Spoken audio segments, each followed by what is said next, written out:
I pretended to be poor at my in-laws' dinner. They had no idea who I really was. I tightened my grip on the worn leather strap of my old messenger bag, feeling the rough edges press into my palm, and told myself I was ready. The faded denim jacket draped over my shoulders, frayed at the cuffs and bleached at the seams, wasn't just clothing today. It was armor. This wasn't a normal family visit. Today, I was testing my in-laws, and the outcome could change everything. David was waiting for me at the metro station, looking more nervous than he did when presenting to board members. When he spotted me stepping off the escalator, his brow furrowed. "Are you sure you want to do this, Mila? We could just tell them the truth. Mom will understand eventually." I shook my head, adjusting the old cotton scarf around my neck. "No, David, you know how your mom has seen me since day one. In her eyes, I'm just some girl from the wrong side of the tracks with no real career, no prestigious family name. Today, I want to see how she treats me when she thinks I'm exactly what she's always assumed." He exhaled, the sound almost a sigh of surrender, and took my hand gently. His warm hazel eyes held a mix of love and unease. "Just remember, she isn't a bad person. She's just traditional." I gave him a soft smile, though my stomach churned. "I know, and I'm not here to humiliate anyone. I just need to know if there's a real chance for us to be a family." The Whitman house came into view at the end of a tree-lined street in Georgetown, one of those elegant, slightly imposing colonial homes with white columns, black shutters, and manicured boxwood hedges that screamed old money. I drew in a deep breath, clutched my bag tighter, and tried to look smaller, humbler, even a little out of place. The front door swung open before we could even ring the doorbell. Margaret Whitman, David's mother, stood there with the sharp, assessing gaze of a woman who had spent decades on charity boards and country club committees. Her eyes swept over me from head to toe, pausing on the worn jacket, the scuffed Converse sneakers, and finally landing on my face with a flicker of something I couldn't quite name. Disappointment, maybe. "Mila," she said after a tiny pause, her voice clipped and formal. "Come in. Please wipe your feet on the mat." Behind her, Robert Whitman appeared with a kind smile that softened the tension in the room. "Welcome, dear. How was the trip?" His deep voice carried a warmth his wife's didn't. I stepped inside, forcing a polite smile, smoothing down the old jacket to make it look even more wrinkled. I was playing a role, and it felt strange, exhilarating, and nerve-wracking all at once. But as Margaret's eyes lingered on my appearance with barely concealed distaste, I knew I had made the right choice. Tonight, I would finally see who these people really were, and whether there was any hope for us as a family. We settled in the living room, a space so meticulously arranged it felt like a museum.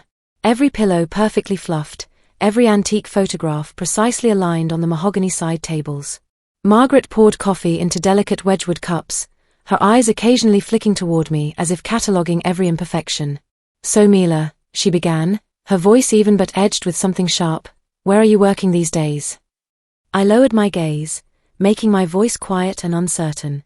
"Just an administrative job, really. Mostly answering phones and doing data entry. Nothing special." One of her perfectly penciled brows arched, the corners of her mouth lifting into what looked like confirmation of a long-held belief.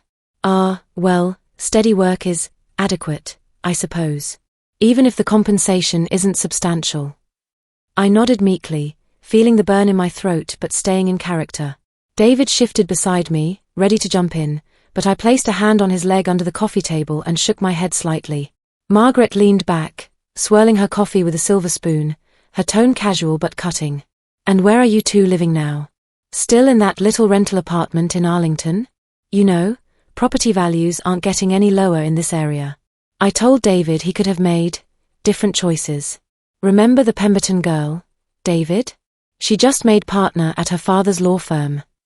Her words landed like tiny daggers, sharp but expected. I had known this moment was coming, and I needed to hear it all, every judgment, every assumption, before the truth came out. "The Pemberton girl went to Wellesley," Margaret continued, studying her manicured nails. "Her family has a house in the Hamptons. Such a lovely girl, so accomplished. We always thought she and David would."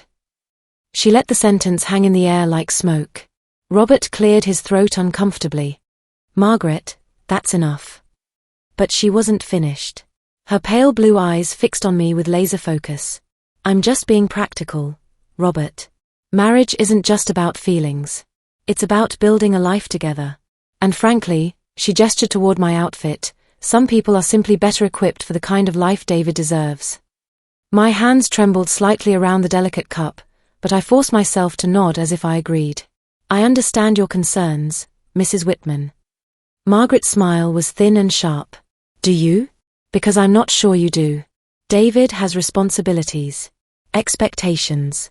His grandfather built a legacy in this family, and I won't watch it diminish because someone couldn't keep up. The room fell silent except for the ticking of an antique grandfather clock. David's jaw was clenched so tight I could see the muscles working, but I squeezed his hand under the table, silently begging him to let this play out.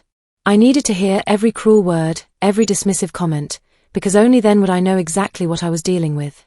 Margaret set down her coffee cup with a soft clink that somehow sounded like a gavel. You know, Mila, I always say that breeding shows.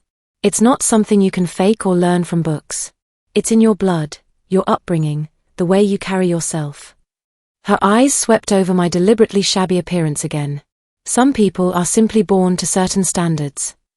I took a slow sip of coffee to keep from saying something I might regret. This wasn't about fighting back, it was about listening. Really hearing what she thought when she believed I had nothing to offer. When David first brought you home, Margaret continued, her voice taking on the tone of someone sharing wisdom, I thought, well, she's pretty enough, but clearly from a different background. I assumed you'd adapt, grow into our world. But I suppose some gaps are just too wide to bridge. David's patience finally cracked. Mom, stop. You don't know anything about her. Margaret tilted her head, her expression almost pitying. And what exactly should I know, David? She works an entry-level job, you're both living paycheck to paycheck in a rental, and she gestured toward me again, she couldn't even be bothered to dress appropriately for dinner with her future in-laws. What am I supposed to think? I placed my hand gently on David's arm and whispered, it's okay. Let her speak. He looked at me like I'd lost my mind, but I hadn't. I needed to see this through to the end. Margaret folded her hands in her lap, her voice taking on a lecturing tone. You're both adults, but marriage is about more than romance. It's about partnership, about building something meaningful together. What happens when children come along? Do you want to raise them in some cramped apartment with second-hand furniture? David deserves better than this. Her words weren't shouted, but they landed with devastating precision. Each one was carefully chosen to wound, to diminish, to make me feel small. I'm not trying to be cruel, Margaret added, though her tone suggested otherwise. I'm being realistic. David had other options. Quality options. Remember Charlotte Pemberton? She came from good stock, had trust funds, went to Princeton. She could have given him the life he was meant to have. That's enough.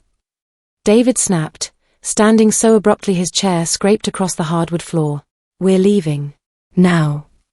But I reached for his wrist, keeping my voice calm, almost gentle. No, let's stay. I want to hear all of it. Margaret blinked, clearly startled by my composure. You want to hear it? Yes. I smiled faintly. I think sometimes honesty is necessary, even when it's uncomfortable. Margaret hesitated, then leaned forward slightly. Well, if you insist on honesty. I just don't want to see my son struggling because he chose someone who couldn't match his potential. That's all I'm trying to say. I nodded as if absorbing every poisonous word. Inside, my heart was breaking, not from anger, but from sadness. I could see it so clearly now. Margaret wasn't cruel because she hated me. She was harsh because she was terrified. Afraid her son might have a harder life than she'd imagined for him. But that didn't make it hurt less. The rest of dinner passed in excruciating silence, broken only by Robert's desperate attempts at small talk about the weather and the upcoming election. David remained tense, ready to explode again, but I kept giving him subtle signals to let it go for now. Finally, after we'd picked at our salmon and barely touched the creme brulee, Margaret leaned back and checked her diamond watch. Oh, I almost forgot. My program is about to start.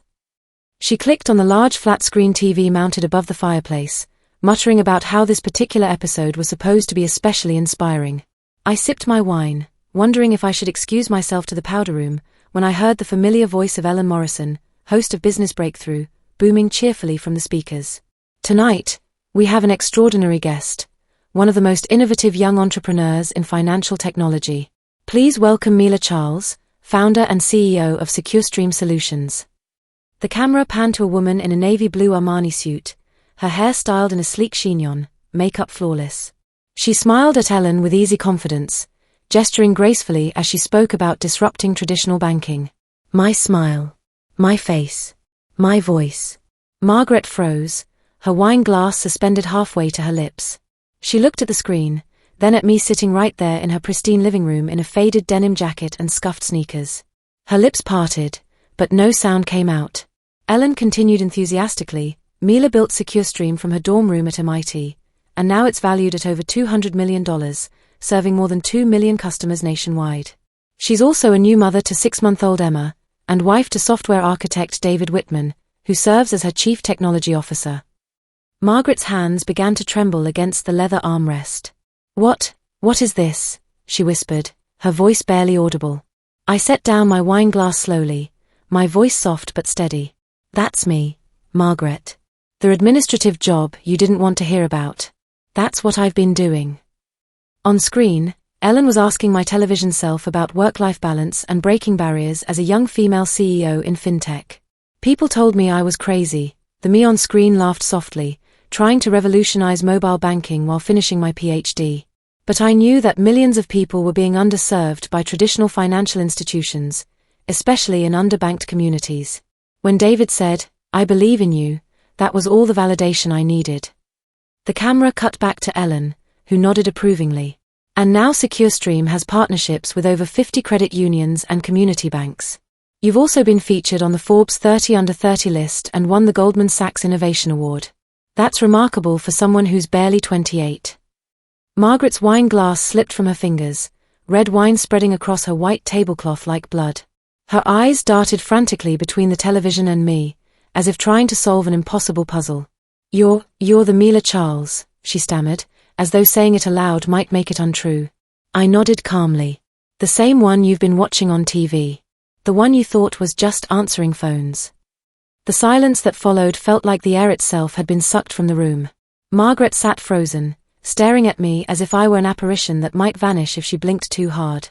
On the television, my professional self was discussing the importance of financial literacy in underserved communities, my voice confident and measured, a stark contrast to the quiet, humble persona I'd adopted tonight. But you said... Margaret began, her voice cracking, you said you were ordinary. I said what you wanted to hear, I replied gently, my hands folded in my lap. What you'd already decided about me before you even knew my name. Someone ordinary. Someone who couldn't possibly be worthy of your son. Someone you could feel justified in looking down on. David finally spoke, his voice tight with controlled emotion. Mom, I tried to tell you before. Every time I mentioned Mila's work, you cut me off. You didn't want to hear it because it didn't fit your narrative. Margaret's perfectly composed mask finally cracked. I thought you were just some girl from nowhere. When David brought you home that first time, you were so quiet, so modest. I assumed you were intimidated because you didn't belong in our world. I was quiet because I was listening, I said, my voice steady despite the emotion building in my chest.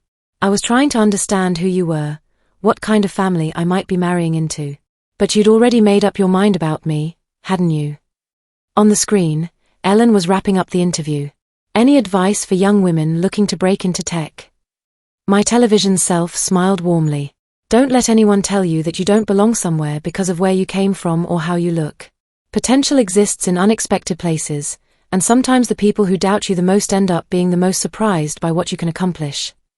The interview ended, cutting to a commercial for luxury cars. The irony wasn't lost on any of us. Robert, who had been silent throughout this revelation, finally spoke. Mila, we had no idea. When I saw that Forbes article about SecureStream last year, I thought. He paused, running a hand through his silver hair. I never connected it to you. I'm so sorry. Margaret looked as if she might be sick. You're telling me that my son's wife, the woman I've been treating like some kind of charity case, is one of the most successful entrepreneurs in the country. Success isn't measured just in dollars, Margaret, I said quietly. But yes, if that's the metric you care about, then I suppose I've exceeded your expectations. She pressed her hands to her temples, mascara beginning to smudge under her eyes. Oh God, Mila. What have I done? What must you think of us? I studied her face, seeing not the imperious woman who had spent the evening cutting me down, but someone who was genuinely horrified by her own behavior. For the first time since I'd known her, Margaret Whitman looked small. I think, I said carefully, that you love your son and want the best for him. I just wish you'd tried to get to know me before deciding I wasn't good enough. The weight of her assumptions, her cruelty, her months of cold shoulders and backhanded comments hung in the air between us. But instead of the satisfaction I'd expected to feel at this moment, I found myself feeling oddly empty. Winning had never been the point. Understanding had been. Margaret buried her face in her hands, her shoulders shaking. When she finally looked up, her eyes were red-rimmed and genuinely remorseful. Mila, I don't know how to begin to apologize. I've been horrible to you. Absolutely horrible. I leaned forward slightly, my voice gentle. Margaret, you don't have to apologize for protecting your son. I understand that impulse.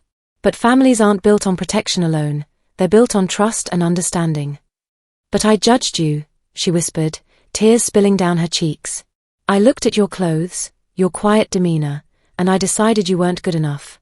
I never even gave you a chance to show me who you really were. David reached across the table to touch his mother's hand. Mom, that's exactly why Mila did this tonight. She wanted you to see past the surface, to know her for who she is, not what she owns or what she's accomplished. Robert stood up slowly, walking around the table to where I sat today. Mila, could I give you a hug? I know it doesn't make up for how we've treated you, but I want you to know that I'm genuinely sorry, and I'm proud to have you as a daughter-in-law. I stood and accepted his embrace, feeling the genuine warmth in it.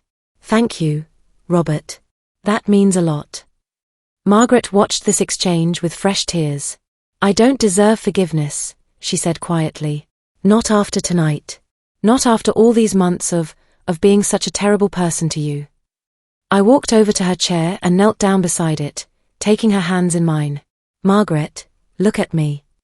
She raised her tear-stained face reluctantly. I didn't come here to punish you. I came because I want us to be a family. Real family. But that can only happen if we're honest with each other. How can you even want that?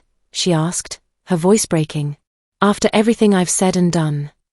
Because, I said, squeezing her hands gently, I see where it came from. You weren't cruel because you hated me. You were harsh because you were scared. Scared that David might struggle, might not have the life you envisioned for him. I understand that fear because I love him too. She studied my face as if seeing me for the first time. You really mean that, don't you? Even after tonight. Especially after tonight, I confirmed. Because now we both know exactly where we stand. No more assumptions, no more pretending. We can build something real from here if we both want to. Margaret nodded slowly, wiping her eyes with a tissue Robert handed her. I do want that, Mila. More than anything. I want to know you, the real you. Not the version I created in my head, but the woman my son fell in love with. For the first time in the 6 months I'd known her, Margaret Whitman looked at me with genuine warmth. Can we start over? Please? I smiled, feeling a knot in my chest finally loosen. I'd like that very much. She stood up shakily and, for the first time ever, hugged me. It wasn't the polite, distant embrace she'd given me at previous family gatherings. This was full, trembling, and real, the hug of a mother welcoming her daughter home. 6 months later, I stood in the nursery of our new house in Bethesda, watching Margaret rock baby Emma to sleep while humming an old lullaby. The transformation in our relationship had been nothing short of miraculous. The woman who once questioned whether I was worthy of her son now drove 40 minutes through DC traffic twice a week just to spend time with her granddaughter. She's getting so big, Margaret whispered, adjusting Emma's tiny pink onacy. Look at those little fingers. She's going to be strong, just like her mama. I smiled, settling into the rocking chair beside her. David thinks she's going to be a tech genius. Yesterday he swore she was trying to code on his laptop. Margaret laughed softly, the sound warm and natural, so different from the cold, measured tones I'd once known. Speaking of David, how are the wedding plans coming along? After that night 6 months ago, David and I had decided to have a royal wedding ceremony, not just the courthouse affair we'd originally planned during my pregnancy. Margaret had insisted on helping plan it, and surprisingly, her suggestions had been thoughtful and personal rather than ostentatious. "The venue is perfect," I told her. "That little vineyard in Virginia you suggested has exactly the intimate feel we wanted. And the menu you and my mom collaborated on sounds amazing." She beamed with pride. "Your mother has such wonderful ideas. I'm so glad we've become friends." That had been perhaps the most unexpected development of all. Margaret and my own mother, who ran a small bakery in Richmond, had bonded over their shared love of cooking and their mutual devotion to Emma. They now texted each other daily, sharing photos and recipes like old friends. "Mila," Margaret said quietly, shifting Emma to her shoulder, "I need to tell you something." I looked at her curiously. "What is it?" "That night, when you came to dinner in those old clothes, when you let me say all those terrible things." She paused, her eyes glistening. "That was the most courageous thing I've ever witnessed. You could have walked away. You could have cut us out of your life entirely. Instead, you gave me a chance to see myself clearly, to become better." I reached over and touched her arm. "We both needed that night, Margaret. I needed to know if there was hope for us, and you needed to confront your own assumptions." She nodded, tears threatening again. "I've learned so much about myself since then. About my prejudices, my fears, my need to control everything around David. You helped me realize that protecting someone doesn't mean choosing their life for them." Emma stirred in her arms, making the little cooing sounds that melted both our hearts. Margaret looked down at her granddaughter with such pure love that it took my breath away. "You know what the most beautiful part is?" Margaret continued. "Emma will never know her grandmother as the woman who once thought her mother wasn't good enough. She'll only know me as someone who loves her family unconditionally." I felt tears prick my own eyes. That's all any of us can hope for, the chance to be better than we were. Through the nursery window, I could see David and Robert in the backyard, assembling a new swing set they'd bought for Emma to grow into. David caught sight of us watching and waved, his face lighting up with a kind of joy I'd never seen before our family became whole. "I love you, Mila," Margaret said suddenly, her voice thick with emotion. "I love you like the daughter I never had. And I'm so grateful you didn't give up on us." I leaned over and kissed her cheek gently. "I love you too, Margaret. All of you." As the afternoon sun streamed through the nursery windows, casting a warm glow over our little family scene, I reflected on how much had changed since that pivotal night. I thought about that old denim jacket, now tucked away in the back of my closet like a reminder of who I used to be, or maybe who I still was, underneath all the success and recognition. The truth was, I hadn't just been pretending to be poor that night. I'd been showing them the girl I still carried inside me, the one who remembered what it felt like to be overlooked, underestimated, dismissed. That girl hadn't disappeared just because I'd built a company or made money. She was still part of me, still driving me to prove that worth isn't measured by what you wear or where you come from. And in the end, that night had given us all something precious, the chance to see past our assumptions and find the love that had been waiting underneath all along. Because family isn't about how we start, it's about what we choose to build together, one honest moment at a time.